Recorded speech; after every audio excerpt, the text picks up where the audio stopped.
susunod na programa ay rated PG. Patnubay at gabay ng magulang ay kailangan sa mga batang manonood. Kids, tapos yung sa paglalakad, gaano ka kami tikuloso sa paglilinis ng bahay, yung mga ganyan. Maarte ako, lalo na ngayon na may bata. Pero syempre, kapag may bata ka, mukhang playground yung bahay nyo.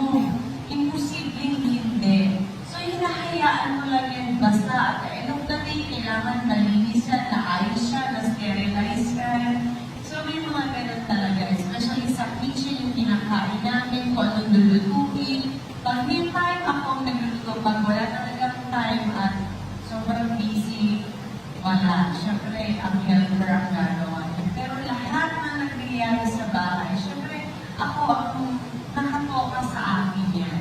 Bilang kaasawa ko ay napakasipag magtrabaho para sa amin. So, ako naman ang sa bahay. Pero may time ka pa rin para sa sarili mo.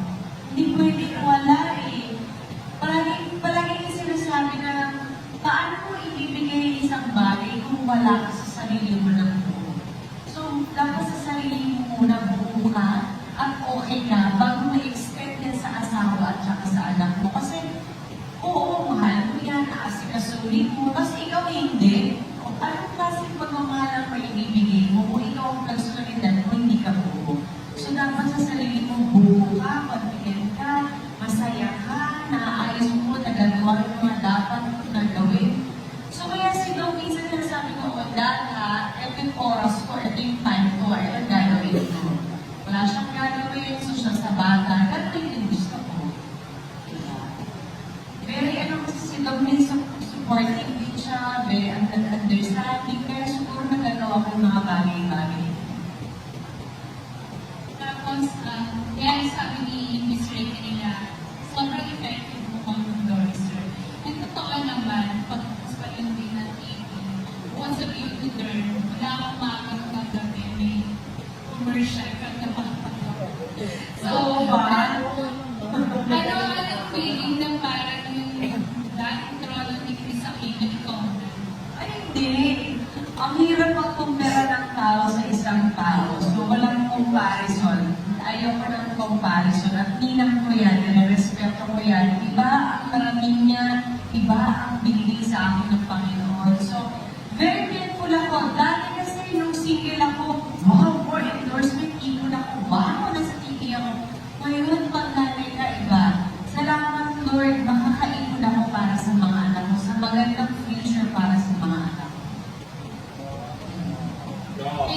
May mga ano ka ba? May mga fears ka ba? Para sa sarili mo, sa family mo, sa career mo?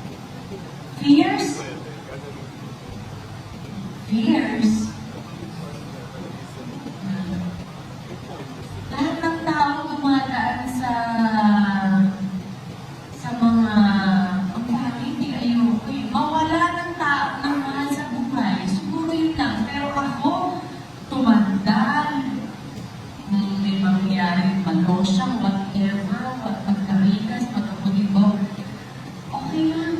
Ganun ang buhay. Hindi mo pwede kontrolin yun. Ang mahalaga, yung nasa puso mo, napagtanda mo, nandun yung asawa mo, at pinag-uusapan niya yung mga bagay-bagay na magandang nangyari sa inyong dalawa.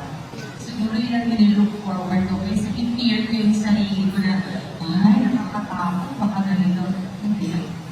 Mas gusto kong i-alalahanin yung magandang mga bagay. At alam ko naman na, alam mo yun, mas maganda siguro na ganun, kaysa matakot ka. Diba? Last na lang, sa pagbabalik mo sa TV, at kung gagawa ka ulit ng teleserye, sino gusto mong makapartner mo? Gusto ko makapartner, sino? Ay, after yung patong descendants, yan. Okay lang, hintayin ko siya. Partner, hintayin ko siya. Pero hindi, tingnan natin. Kasi malit pa si Ziggy eh.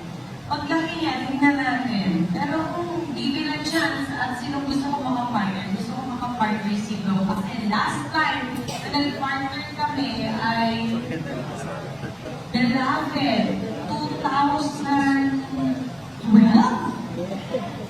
Ganun katagal, nung 2020 na. Tagal, no? Hindi kita, Dok. Thank you, yeah.